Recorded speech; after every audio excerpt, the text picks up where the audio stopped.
it was so interesting and intriguing. It made me want to do this video. If you folks enjoy the video, please hit the like, share, and the subscribe button. It's your boy KIWTV. We got more of this. We got another polo or dress shirt for you each and every time. We got to get more of these because we're going to be doing more of these videos.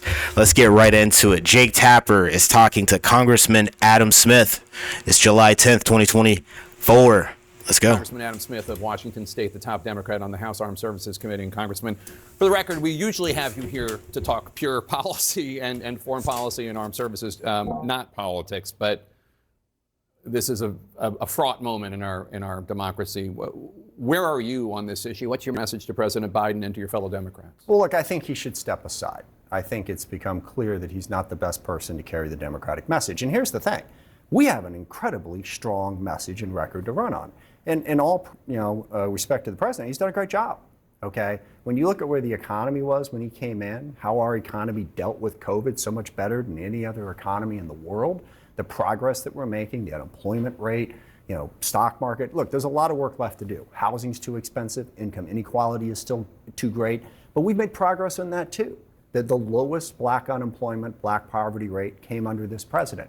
I saw a report today in the New York Times that some of those, areas that have seen the manufacturing jobs flee are actually starting to get better. Okay, and then on the other side, you've got Donald Trump, who's a complete disaster. Project 2025. It's a complete disaster, which I don't know exactly where I seen it from, but to my understanding, Donald Trump has no idea what Project 2025 is, and he has like an Agenda 47, which is like on his website, which is really what his plan is. I'm not too informed on this Project 2025, but to my understanding, I think he already said that he wasn't about that. He has his own vibes. You can look it up on the website. I don't know. You tell me. And his promise to cut taxes more for the rich and corporations while raising tariffs to tax poor people. We got a good message. The president has shown he is not capable of delivering that message in an effective way. Just because, I shouldn't say just, because that 90-minute debate was a lot, but is this based entirely on that event? No. There was concerns leading up. Dude, Jake Tapper said the debate was a lie. That's That's crazy, right? He did say that. Could we go back real quick? Of course we can. Hold up. Is just because, I shouldn't say just, because that 90-minute debate was a lot, but is this based entirely on that event? No. There was concerns leading up to it in the terms of the president's ability to deliver a message, and it hasn't gotten better since the debate. The overall package shows we got a great message. I mean, when you looked at that debate, what all of us were feeling, my son who's in high school was, we should, sorry, he's in college now, but this guy already has his own mental cognitive disabilities over here. Any good debater could go back on what Donald Trump is saying. And so many missed opportunities were out there. And we want to deliver an effective message. And then there are the healthcare concerns. And look, a lot of Democrats are saying, well, let's move on. Let's stop talking about it. We're not the ones who are bringing it up. We're not the ones who said it's about to get good here. Check this out. Any time, any place. And only Joe Biden was on that stage with Donald Trump. Our constituents are bringing it up. The country is bringing it up. And the White House, campaign strategy of be quiet and fall in line and let's ignore it simply isn't working right. The go along, get along gang, huh? Right now. One of your colleagues talked to me on Background and said that the problem with this issue with President Biden is, and I'm paraphrasing what this member of Congress said to me, is every American has seen this in their own life. Everybody knows what a confused older person who is struggling with cognition issues, what it's like. And it's not consistently 100% 24/7 like that, but it is a process. Somebody has experienced somebody with this or with those degenerative disabilities when you get to that age. I feel like everybody has. Come on now. There is no saying what you're seeing is wrong. It's like, no, what we're seeing is what we're seeing. Why we're seeing it, it's a whole other question, right? No, and look, the president, as I said, has done a very good job as president. We've got a great record to run on. He's just not able to deliver it right now. And the healthcare, and it's a distraction. We should be talking about the record. We should be talking about Trump. But you saw the press conference. Yeah. We're not the ones who are forcing it. And sorry, I got to make one other point. Yeah. So the president talked today about how now it's all the elites Yeah. who are trying to force him out. Right. Let's remember what happened in 2020. Okay, the president did not run a great primary campaign. He lost badly in Iowa, New Hampshire, and Nevada. He came out of Nevada, and Bernie Sanders looked like the presumptive nominee. And Shout out to Bernie Sanders. They like have a running lore that Bernie Sanders was going to win and he was going to be the Democratic nomination. And he would be the one, I this is me putting all this together, would be the one to go up against Donald Trump back whenever, 2016 or whatever. But that didn't happen. It was Joe Biden. exact same group of people. The elites. That the 2020, president is now whatever. writing as elites. And by the way, they're not. They're Democrats, okay? They're party operatives, they're donors, they're volunteers, decided, and to all the Bernie supporters out there, I'm not judging this positively or negatively, they decided they didn't want Bernie Sanders to be the nominee. They decided that Joe Biden would be the better nominee, and credit, again, to the president. He decided that because he did 8 years as vice president. He did the years in the Senate. He had the record to be a strong president. Which I get why people would see that that's appealing to have somebody that has those qualifications. I totally get it, but it's like we got to look at what he was doing in his tenure as vice president in the Senate before. That's all cool, but what was he doing for him to be the president, though? Like, to even, this guy's so old, man. So old. And so they, through their support behind Joe Biden, and Pete Buttigieg and Elizabeth Warren and Mike Bloomberg and Amy Klobuchar, and I may be forgetting a few others, stepped aside. Right. Back to the it. candidate who was better. This myth that Right. somehow Joe Biden came in and rescued us. It has been a nationwide movement since Donald Trump was elected president. And in 2020, that nationwide movement said, Joe, you're the best guy, let's go. Save us from Donald Trump, please. Right now, they don't think he is. So what happens then in this scenario that he steps down, which we should note, he shows absolutely no indication. Understood. And I don't think it's just faking it for the cameras. All the reporting indicates that he, the First Lady, Hunter, and some of his top aides are just 100% behind him and think that this is just the elites going after the Bidens again. But put that aside for 1 second. What is the plan? What would the plan Two quick things. One, I hope, and I completely agree with Adam Schiff and Mike Quigley and others who've said, let's put Joe Biden's ego aside. As candidates, there's this tendency to believe, oh, it's all about us. No, the candidate is always secondary. The primary thing is the constituents you're asking to represent. So I would ask them to put their personal feelings aside for Joe Biden. This isn't personal. It wasn't personal in 2020 when all of those people said it should be Joe. It was business. You're the guy we think can win. Now they're making it personal. I'm pleading with them, all right? I hear you. I think you're probably right. I'm pleading with them. Take a step back. That's Look crazy. at what is best for the party, what is best for the country. What happens? Personally, I think Kamala Harris would be a much better, stronger candidate. And because she is constitutionally his second, that's the way it's supposed to work. If the president is no longer able, Kamala Harris is there with. Oh, you 4 think he years should of step down experience. from the presidency? No. Okay. I'm talking about within the primary process. primary part. So right. They ran as a team this year Right. from the very start. So what are you So you don't saying? agree with Congressman Jim Clyburn, who said there should be at least some sort of mini primary process so that she's not anointed. So there. No. Let me say, there's 1,000 different ways to do it, and that's fine. Okay. The president is not the nominee. He got a little testy this morning when I think Joe said he was the presumptive nominee. Yeah. Morning, He is. Joe. He's the presumptive nominee. And let me also say, and I put this in a statement that I'm about to put out. Wow. If We get through the convention, he's the nominee, I'm all in. But elections are a choice. And in absolutely. this field, even in the current situation, Joe Biden, far and away the best candidate. But I know in my heart and my soul and my brain that we can do better, and I know what the stakes are. All right? And you've seen it, even after the debate. I like this They guy. didn't come out and show that he could deliver the message. They didn't address the healthcare issues. So I just passionately believe that we can pick a better candidate. Like I said, I think it should be Harris. Ultimately, that's up to the delegates. What do you will think? make the selection. What do you make Super of the fact that delegates. there's this visit by a Parkinson's doctor with the White House physician, and they won't answer questions about it? I know you don't know the details about it. Well, here's the thing. It just seems to me, I've been in this town a little bit, you too, and like you have an issue about a candidacy based on ability and health concerns.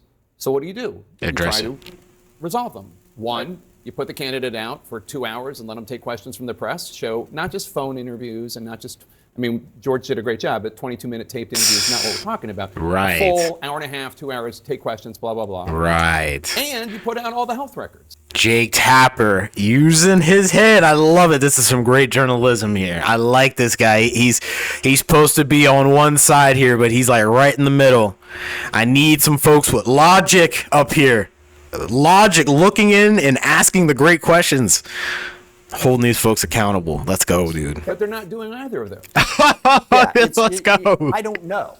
It's not good. I know that. Because the doubts linger, the lack of transparency lingers. And again, the president has done a great job, okay? We have a great record to run on. But what we've seen over and over again, he can't deliver that message. And the questions about his health, again, oh, Democrats should just shut up and get in line, don't question. We're not the ones bringing it up.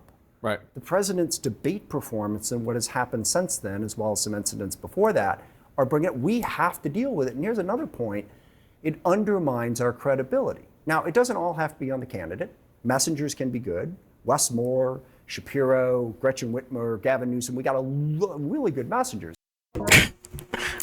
No. out there. But your credibility takes a blow if you can't answer questions about the president's health and his ability to deliver a message. If you act like, not important, shouldn't talk about it. So I think we can do better. I don't know what's going to happen. Like I said, gets a nomination, I'm all in. Right now, just like in 2020, when everyone said Joe Biden's the guy, let's get behind him, I think we need a different choice if we're going to be able to beat Donald Trump.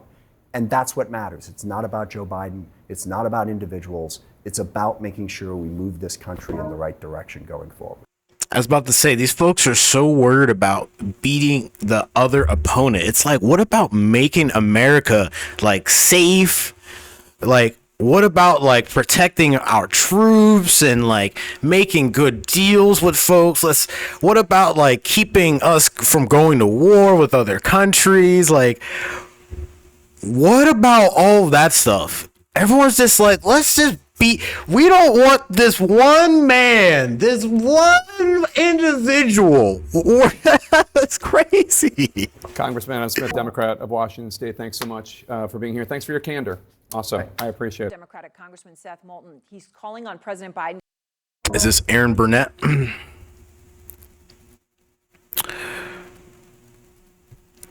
To step aside as the 2024 Democratic presidential nominee. And Congressman, I so much appreciate your time. You hear Leader Jeffries speaking out now, telling Manu Raju that he does support the president. His position has not changed on that. Does it give you any pause in how strongly you have come out in the opposite direction? No, it doesn't give me pause.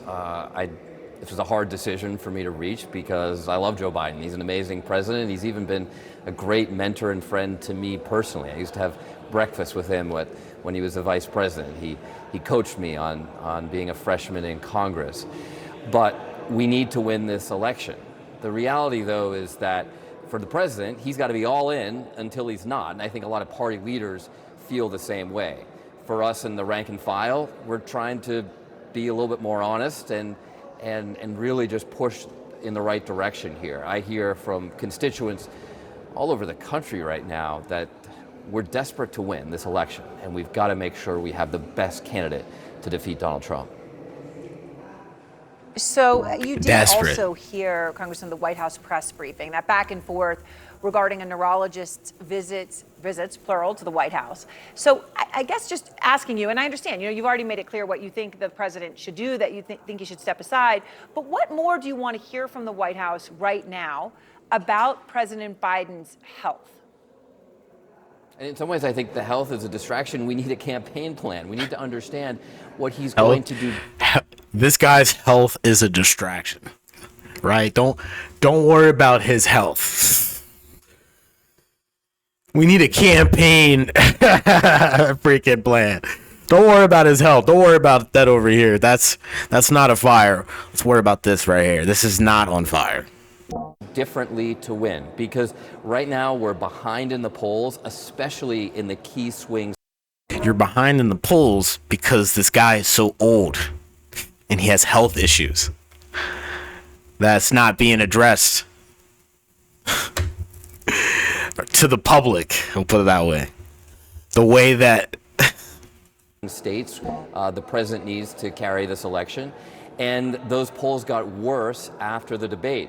So we need to see a change in course. Not just one pre-taped interview over 7 days, over a week after the disastrous debate, but a real new plan to turn this around. Because when your strategy isn't working, you can't just double down on the same strategy.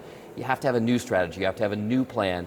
And we haven't heard that yet from the White House. That he could say that would, I understand that, is there something that he could say, though, that would change your conclusion here, right? Because you've been one of the few that have come out and you did so, even though many others either weren't willing to or were afraid to, right? But you did speak out. Is there something he could do or say at this point that would change your mind? Is there any more copium? He really has to demonstrate that he can make a big comeback in the polls, because at the end of the day, defeating Donald Trump is what matters. It matters for not just the Democratic Party, but for our country, defeating for our Donald democracy. Trump.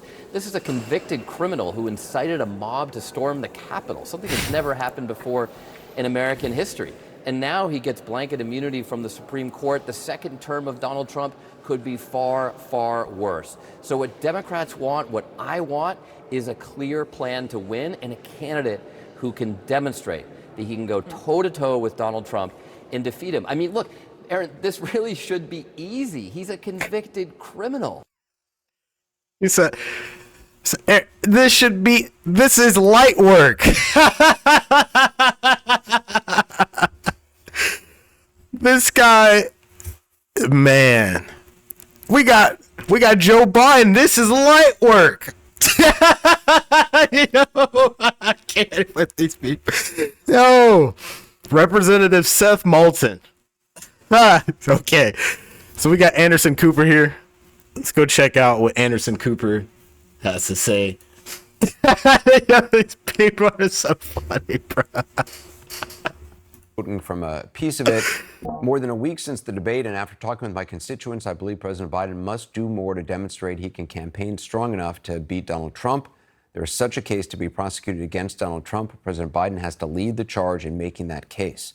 Senator John King joins us now with some thoughts on that. John? Anderson, that is a senior Democratic lawmaker from a very blue state out on the West Coast, a former colleague, close colleague of Joe Biden in the United States Senate before he was vice president, saying, Mr. President, you have to do more. Not saying Mr. President gets out. The conversation you just had was so telling. President Biden is trying to keep the support of his friends in the Black Caucus. He's trying to keep that support because it's such a foundational element of the Democratic Party. And it causes strife for other lawmakers. If the Black Caucus stays with the president, it's hard for many other Democrats to stand up and say, get out. But you have Democrats who are looking at all the data, and now a member of the Senate leadership, who does not want Republicans to take charge of the Senate, saying, Mr. President, you need to lead the charge. What does she mean by that? You need to change the numbers. That's what she's saying. They want to see the numbers in the polling change. They want to see it fast, Anderson, and that's hard to do. The president this morning said it's just the elites in the Democratic Party trying to push him out. But I'm just back from another trip on the road, Anderson. I want to take you to Wisconsin, right? And I want to show you. We're going to Wisconsin? Let's go. This is blue. The president has to win here. Then you go just north of Milwaukee. You get to Ozaukee County. Just over the line down here is a little town called Cedarburg. This used to be reliably red country. If you see in the county, Trump got 55% last time. Trump struggles in the suburbs. This is CNN News, by the way. Cedarburg is right down here. We spent some time with voters. They are not elites, Anderson. Many of them Democrats, many loyal Biden voters. Many of them say, Mr. President, please Think about getting out. All over the map. Wisconsin, the 4th of July. The city's legendary parade runs 2 hours, as middle America as it gets. Locals call Cedarburg a living Hallmark movie. Picturesque, polite. Gina Salento was parade grand marshal this year. All right. And carries the Keep It Civil theme over to her growing pickleball studio. It just really is a place for people to forget what's going on in the real world, and they can focus on just having fun and getting along. You think they need a place to forget what's going on in the They real do. world? Why? They do, because it's extremely, people have these anger issues. It's so polarizing what's going on.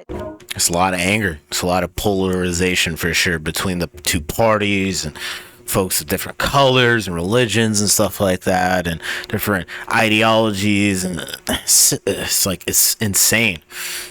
Got to get something to like bring us together in a good way, a good, healthy, positive way to bring us together so we can be able to do great things. But I don't know. It's insane.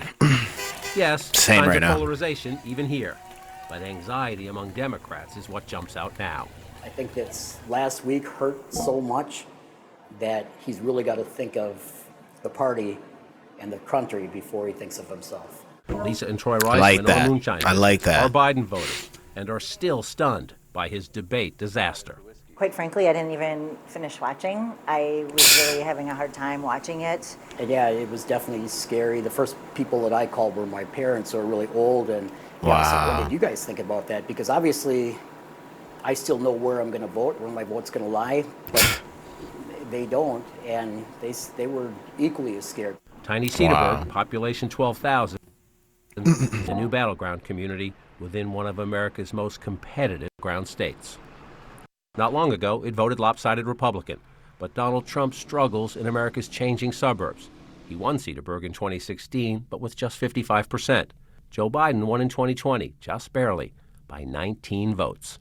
Biden's voters say a repeat win here suddenly feels less likely. We just need fresh leadership, new leadership, and somebody who's a little bit more. I like Joe Biden as a person. I think he stands for good things, but I'm just not sure he's there anymore to lead the country.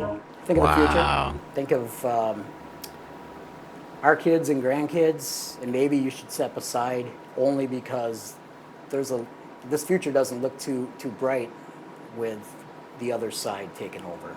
Alan Navarella is a fiscal conservative and social liberal. Hi guys, how you doing? Like many here, disgusted with the choices. There's something wrong. Are we going to keep going for the better of two evils? I mean, something's going to change. We need a logical party. We need an independent party that makes